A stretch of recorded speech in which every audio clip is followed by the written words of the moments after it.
Sag.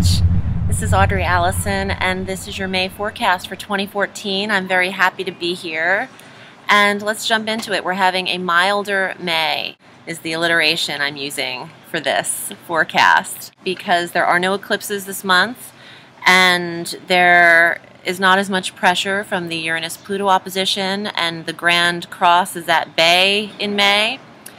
So let's get into it. May 2nd, Venus is going into Aries, another fire sign. So this is a very comfortable placement for you. This is affecting your 5th house of children and romance and creativity.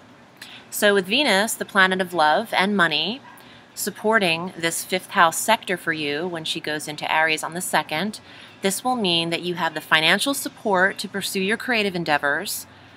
You'll have a loving support with your, or loving rapport with your children. And there's a beautification or a romantic, beautiful time happening from May 2nd through May 28th when she transits again. In May, we have 2 Venus transits and 2 Mercury transits. But that's about it, other than the new and full moon. And then there's one little amazing piece of news on the 19th that I'll get to. So your 5th house will be activated at the start of May, which is a great fun-loving house, okay? And Aries, you like that. You need that fire, so it's a positive placement. On the 7th of May, Mercury goes into Gemini, your exact polar opposite. Geminis and Sagittarius really get along. But Mercury goes into Gemini. This is your 7th house of relationships and soulmates and business partnerships and marriages and your spouse or your boyfriend, girlfriend. If you're not in a relationship, it's perhaps business partnerships or the relationship that you're having with yourself or the one you want to acquire. Now, with Mercury going into Gemini, this is extremely comfortable placement for Mercury. It rules Gemini. Your talk, your speech, your study. You're able to express yourself in the 7th in your relationship. Your partners are going to understand you. You could be studying your relationship, studying how to improve it. You could be writing about, you could be writing up a business partnership or an agreement with someone. You could be dealing with contracts or litigations at that time. On the 14th of May, oh, and I pulled, this just flopped out of the deck, the Justice card, and when I said litigations, and this is the law, the scale, justice, the balance, means Libra, which is coming up shortly about Mars. So we'll get to that in a minute. I don't want to get ahead of myself, but for those Sagittarians involved in some kind of legal aspect, I feel like this is the month you're going to hear results or that's pushed forward when Mars goes direct. I'll get to that shortly.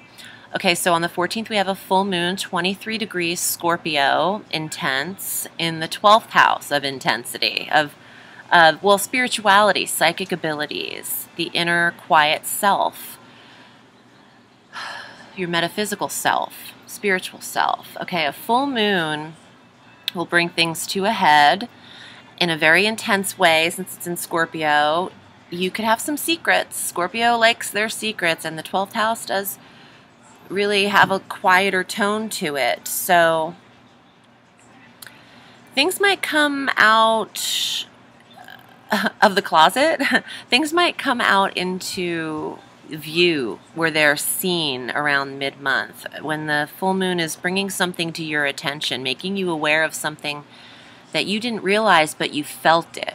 You felt it first in the 12th, psychically, intuitively, and then all of a sudden you're gonna hear about it mid-month, like, oh, and I knew that. That's what you're gonna say. Oh, I felt that, and kind of have like a deja vu. So let me pull a card about that because I started shuffling and I want to see what the cards have to say. Queen of Staves, a choice, a decision between the raw and unrefined, the raw and natural, or the refined and classy. You could be torn between who to choose in a relationship. For those of you Sagittarians who are maybe waffling between 2 lovers, your decision will be made close to this full moon, mid-month in May, and it will come to you. You'll feel it. On the 19th, Mars goes direct in Libra. Thank you. Okay, Mars has been stationed in Libra forever, for 5 months now, which is a super long time for Mars. He's usually in a sign for 60 days. He's going to be there till July. It's a very weird, long transit for Mars. Okay, so now that he's direct on the 19th in Libra, we can feel his support and action and energy moving forward. This is in the 11th house for you. Friendships, groups and clubs, wishes and goals. Your goals might be more aligned. You might actually remember what they are now, because when Mars is asleep in the 11th, you forget what you even signed on for. You forget what your own goals are in life, and maybe you've forgotten about some of your friends, and you've lost touch with some people. So you're going to get back on that bandwagon once he goes direct on May 19th. There'll be support there. It might have been too draining to communicate with friends, too. Mars leaves you without any energy when he's retrograde. So you maybe didn't pay your membership dues for several months, for 3 months at some club you belong to, and you'll be getting a letter in the mail saying, guess what? You're no longer a member. Or, reminder, you have to pay your bills. So, because you're a member of a club you forgot you were joined in. On the 20th of May, the Sun transits into Gemini again, Sagittarian's favorite connector, Gemini's, in the 7th house again of relationships. So the Sun is illuminating the sector. For those of you Sagittarians who are single, May is a very positive month, supporting the 7th house of meeting someone. You've got the Sun shining there. You've got planetary support there. Mercury, the expressive communication planet. And your mind is on the relationship, too, because when Mercury is highlighting or bringing energy to your thoughts, you'll find that that's where the action is. What you're thinking about will ultimately manifest. So the 7th house might be on your mind. You'll manifest yourself a relationship. Because then we also have new moon support in the 7th house sector on the 28th. We have a new moon that's 7 degrees Gemini in the 7th house, too. So the sun and the moon. I mean, the two most amazing planets, we call them that in astrology. But, you've got the balance and the dichotomy of the sun and moon in your 7th house. Sag, you're drawing in a relationship, whether you want one or not. One's coming. You might have to tell it to hit the road if you're not into it. On May 28th, something else is happening. Venus's second transit. Venus will be going into Taurus on May 28th, along with that new moon. Taurus for you, Sag, is your 6th house of health. So Venus will be supporting. You could be feeling better. Venus in the 6th house will give you really good health routine and regime. It's a good time to start your workouts. Beautification of the body, mind, and soul. Don't forget about you. You're busy thinking about everyone else in the 5th and 7th. Everyone you're romantically involved with or want to be. Don't forget about you. The day after, on the 29th, Mercury makes his second transit. He's going into Cancer. So Cancer and Sag isn't a great combo. However, this will affect, Mercury going into Cancer will affect your 8th house of shared resources and sex. Wow. Sag, you've got romance, relationship, and sex hit all in this month. It's a good one. It could mean that you're communicating about what your needs are in the boudoir. It could mean that you're actually getting documents, writings, emails regarding shared resources and inheritances, wills and estates, tax returns, those kinds of governmental letters and notices. You'll see the last couple of days of May through into June, I believe 14th, something around that time. Let me pull some cards for you. In these readings, I've been pulling more than one card. I've been doing like these mini spreads, and because I read tarot, and I've been doing so for 20 years at least, but it's a business of mine. So let's just see what comes up in a mini reading for you, Sag. And I'll tell you the cards as I pull them. 6 of Wands, fire for you. Honor, respect, accolades, awards. 7 of Swords, dishonesty, immorality, gossip. The Sun, the Lovers, soulmate, marriage, happiness, optimism.